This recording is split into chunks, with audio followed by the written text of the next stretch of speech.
안녕하세요. 오늘은 다가구 주택의 입지에 대해 이야기해 보도록 하겠습니다. 사실 좀 더 조사해보고 한 두어 달 뒤에 올리려고 했는데 구독자분들의 요구가 너무 많아요. 어떤 분은 벌써 땅을 보러 다닌다고 좀 어드바이스 부탁한다고 그런 이야기까지 있어요. 그래서 더 이상 지체하면 안 되겠다 싶어서 급히 올리게 되었습니다. 미리 말씀드린 것처럼 저는 부동산 전문가가 아닙니다. 더더구나 공인중개사는 더더구나 아닙니다. 저는 그저 여러분들보다 먼저 다가구주택에 살아봤고 또 이 집을 사기 위해서 그동안 많이 고민했고 발품을 팔았다는 것, 그게 여러분들하고 다른 점이죠. 제가 살아본 경험, 장단점, 그리고 관리 요령에 대해서는 전에 올린 영상이 있으니까 참고를 해주시고 오늘은 그 과정에서 제가 느낀 점에 대해 말씀드리겠습니다. 전문가 입장이 아니라 수요자 입장이라는 점이 오히려 여러분들에게 좀 더 가까이 다가갈 수 있다는 생각에서 용기를 내었습니다. 일반적으로 부동산 입지를 이야기할 때 교통, 그 다음에 마트 등 생활 편의시설, 학군 이런 걸 들잖아요. 먼저 아파트를 보면 사람마다 다르긴 하겠지만 대체로 학군하고 교통 이런 게 중요합니다. 그런데 다가구주택은 조금 다릅니다. 그 다가구주택은 크게 상가주택하고 순수 거주형, 주거형 다가구주택으로 나누어서 좀 생각해 봐야 되는데, 상가주택은 당연히 사람이 많이 사는 곳, 사는 동네, 즉 수요가 많은 동네죠. 장사가 잘 되는 동네.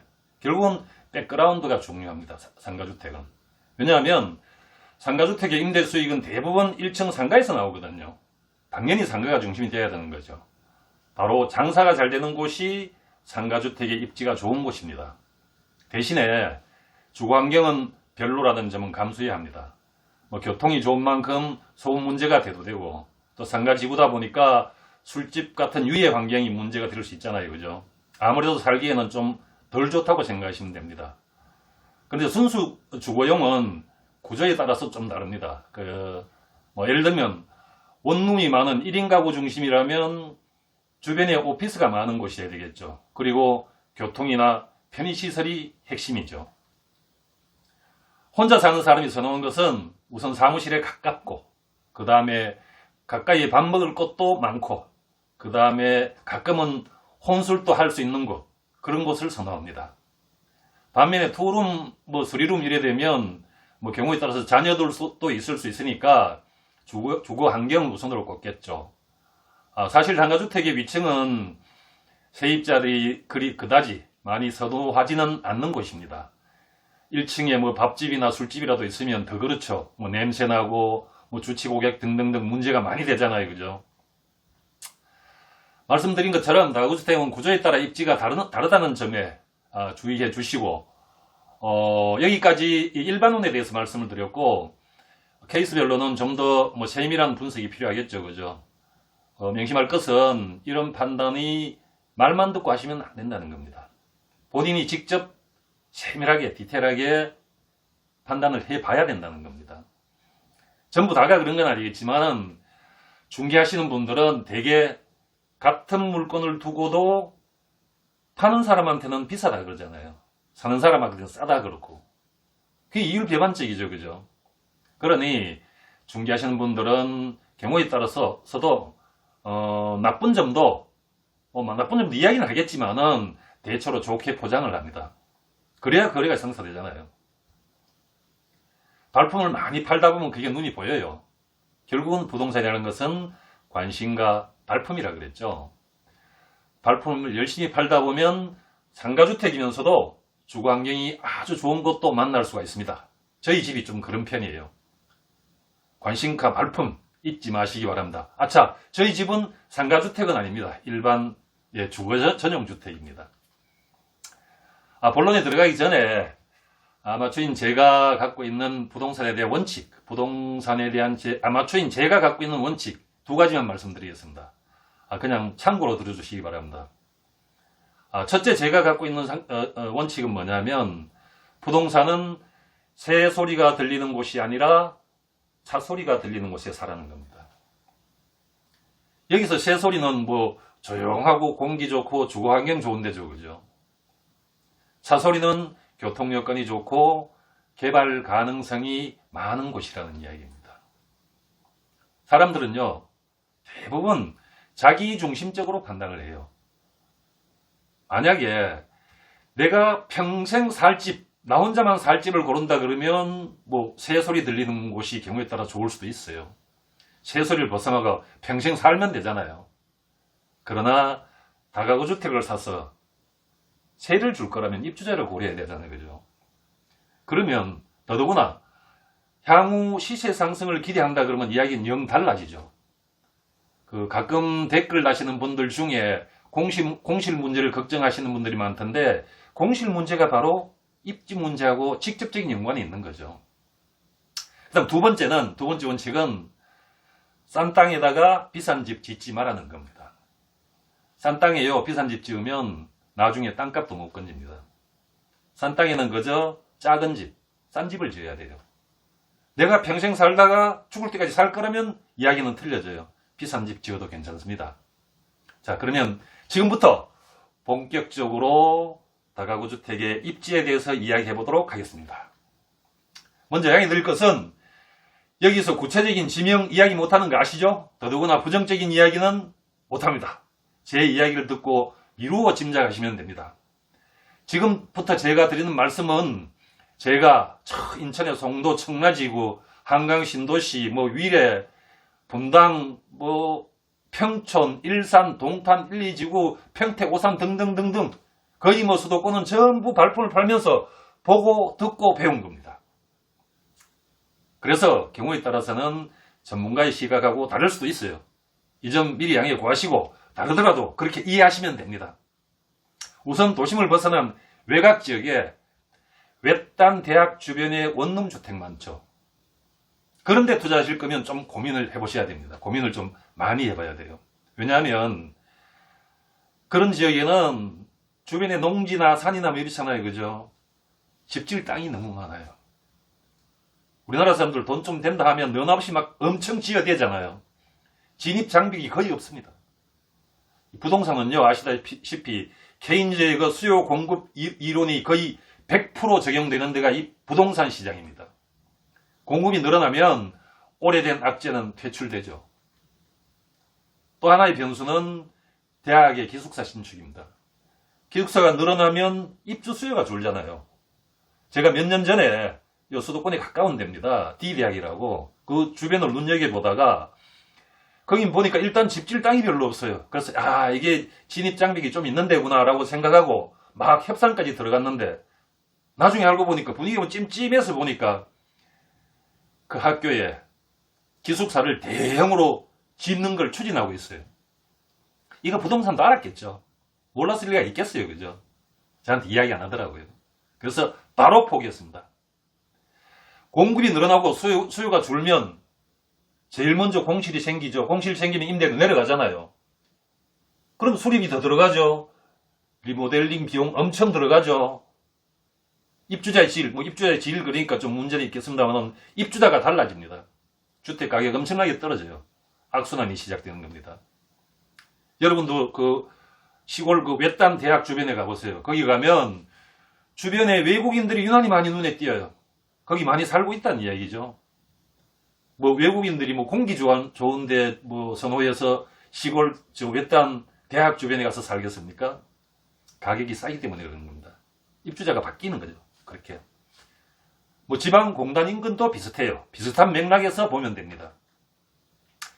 몇 년 전 이야기이긴 합니다만은 제 아던 분의 지인이 은퇴하고 저 지방에, 서울에서 좀 떨어졌습니다. 지방의 공단 주변에 원룸 주택을 한 채 샀어요. 엄청 짭짤했거든요. 임대 수익이. 그래서 한 채 또 더 샀어요. 지금 완전히 낭패봤습니다. 돈 되니까 주변에 막 지어댔을 거 아닙니까? 그죠? 거기에 입주했던 대기업의 일부 생산 라인이 다른 지역으로 옮겨가 버렸어요. 아주 문제가 심각해진 거죠. 물어보지 않아도 훤해요. 예를 들면 인터넷 들어가 보세요. 그런 공단 주변의 다가구 주택 임대 매물 엄청나게 많이 나와 있어요. 사실 그런 어떤 지방 공단 이런 데는 도시 외곽 지역의 공단 인근 이런 데보다 사실은 생활 편의시설 이런 게 잘 갖춰진 그 도심권, 그런 데가 오히려 더 경쟁력이 있다고 봐야 됩니다. 그리고 일단 이런 대학 주변이나 이런 데는 아니다 싶어도 직접 한번 가보세요. 가서 한번 물어보고 본인이 체험하는 거 되게 중요합니다. 그렇게 되면 여러분들이 앞으로 다가구 주택을 살 때 어떤 판단의 기준을 삼는 게 아주 명확해질 거예요. 어떤 곳에 사야 되겠구나. 바로 반면교사죠, 그죠? 이제 뭐 외곽 이야기했으니까 지금부터는 도심으로 한번 들어가 보도록 하겠습니다. 말씀드린 것처럼 당연히 차 소리 들리는 것이 우선이죠. 역세권, 더블 역세권, 트리플 역세권 더 좋죠. 거기다 지하철 노선, 이거 아주 중요합니다. 노선상에, 그 노선상에 20, 30분 이내에 뭐가 있느냐, 뭐 대학이 있느냐, 뭐 오피스 밀집 지역이 있느냐, 이게 굉장히 중요하죠. 예를 들면 왕십리 같은데, 뭐 마포 같은데 이런 데 아닙니까, 그죠? 이런 것은 누구나 다 알죠. 제가 집을 살 때만 해도 그런 데도 접근할 만했어요. 아직 더 올랐었어요. 근데 이런 곳 당연히 집값 엄청나게 올랐겠죠, 그죠? 비싸요. 일전에 어떤 분이 댓글로 그 강서구에 뭐 다가구 주택을 하나 보고 왔다고 저보고 좀 자문을 구한다고 그러던데, 제가 있는 곳하고 조금 거리가 돼서 뭐 갑자기 가보기는 그렇고 한번 다음에 하여튼 한번 가볼 생각이에요. 다만 그 강서구 내에서도 뭐 지역에 따라서 천차만별이겠죠, 그죠? 핵심은 바로 이거 아닙니까? 교통, 생활 여건이죠. 교통하고 생활 여건. 뭐 지하철역 주변이라 그러면 꼭 이렇게 좀 오래된 집을 사서 리모델링 하거나 아니면 신축하는 것도 괜찮아요. 근데 리모델링이나 신축은 안 해본 사람은 조심해야 됩니다. 준비를 철저히 해야 돼요. 왜냐하면 공사하는 사람들 그렇게 호락호락하지 않아요. 제가 엄청나게 혼났습니다. 우린 뭐 속된 말로 시값이었다 그러죠. 그리고 또 지역별로 교통 거점 지역이라 그러면 굉장히 눈여겨볼 필요가 있어요. 설사 집이 좀 낡았더라도. 뭐 강서구를 예를 들어서 말씀드리면 강서구 내에서도 교통이나 생활 거점이 있을 거 아닙니까? 지하철역 주변에. 그런 곳은 좀 이면도로로 들어가도 괜찮아요. 이런 이면도로가 비교적 좀 쌀 거 아닙니까? 가격이 착할 거 아닙니까? 그죠? 그런 데사가 리모델링 하는 거 강추합니다. 입지도 나쁘지 않고요. 그 도심에서 뭐 이렇게 어떤 실례를 갖고 구체적인 사례를 갖고 이야기하는 거는 큰 의미는 없을 것 같고, 이제 신도시로 한번 가보겠습니다. 신도시는 아시다시피 뭐 비교적 학군, 학교, 교통, 생활 편의시설 이런 게 기본적인 인프라가 잘 갖춰졌잖아요. 때문에 위험부담도 상당히 적습니다. 다만 수도권에서 좀 멀어지면 조금 신중을 기할 필요가 있죠. 근데 그 같은 지역이라도 예를 들면 상가주택 같은 경우에는 수도권하고 뭐 거리가 문제가 아니죠, 그죠? 상가주택이 있는 지역의 주변 상권이 더 중요합니다. 아니 뭐 서울에서 저 어디 동탄까지 밥 먹으러 갈 사람은 없잖아요. 거기 밥 먹으러 온 사람은 동탄 지역에 사는 사람이에요. 가까이 있는 고객이 판단의 기준이 되는 거죠. 경우에 따라서는 상가 같은 경우에는 주변 교통 여건이 좋지 않은 게 오히려 강점이 될 수도 있어요. 좀 역설적이죠, 그죠? 흔히 뭐 항아리 상권이라 그러는데, 상권이 더 커질 가능성은 없지만은 새로 들어오는 사람도 없다는 거죠. 새로 진입하는 사람도 없는 거죠. 독점 상권이죠. 상대적으로 가격은 싸고요. 신도시 같은 경우에 그 좋은 이유, 또 하나의 이유는 진입 장벽이 일단 높습니다. 왜냐하면 신도시는 계획도시잖아요. 그러다 보니까 주택 지을 땅도 개발자가 딱 개발해갖고 공급하는 게 전부예요.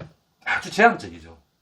물론 신도시에서 벗어나면 외곽 지역에 땅은 있겠지만은 그런 지역에는 아무래도 생활 인프라하고는 거리가 좀 멀리 떨어졌잖아요. 그러니까 상대적으로 좀 취약한 거죠. 그래서 신도시는 좀 비교적 안전하게 접근할 수 있는 곳이라고 보시면 됩니다. 저는 주로 신도시를 많이 봐봤어요. 아까 말씀드린 것처럼 신도시는 거의 다 봤고, 그것도 몇 번씩 가봤죠. 몇 번씩. 그렇게 가보고 지금 이 자리에 정한 겁니다. 지금 제가 있는 이 자리가 뭐 위치가 탁월해서 그런 게 아니고 저하고 운때가 맞은 겁니다. 그때 마침 운때가 맞아서 이 집이 눈에 띄었고, 그건 결국은 뭐 제가 발품을 판 결과 아니겠습니까? 그죠? 신도시 중에서도 교통 여건과 주변 오피스, 신도시 중에서 교통 여건하고 주변에 사무실, 직장인들 있는 오피스가 얼마나 많으냐. 요 두 가지 요인만 갖고 판단하더라도 크게 착오는 없습니다. 다만 주 임차인 타켓을 누구로 하냐, 상가냐, 주거 전용이나 여기에 따라서 조금은 달라지겠죠. 그 부분은 이미 여러 번 말씀을 드렸고요. 이야기에 몰입하다 보니까 벌써 시간이 한참 지났습니다. 우리 구독자님들은 영상이 10분 넘어가면 별로 안 좋아하잖아요. 그죠? 벌써 10분 훌쩍 넘었거든요. 제가 아직 초보 유튜버라서 편집을 할 줄 몰라요. 제 영상은 그저 찍어서 앞 자르고 뒷 자르고 자막 넣고 이게 다입니다. 이게 편집이 다입니다. 그래서 오늘은 여기서 결론을 내리고 마무리를 지을까 합니다. 혹시 제 이야기 중에 아쉬운 부분이 있는 분은 댓글을 남겨주시면 제가 댓글을 종합적으로 한번 보고 추가 영상을 만들 건지 어떤 주제로 다룰 건지 판단을 해보고 결정하겠습니다. 오늘 여기까지입니다. 감사합니다.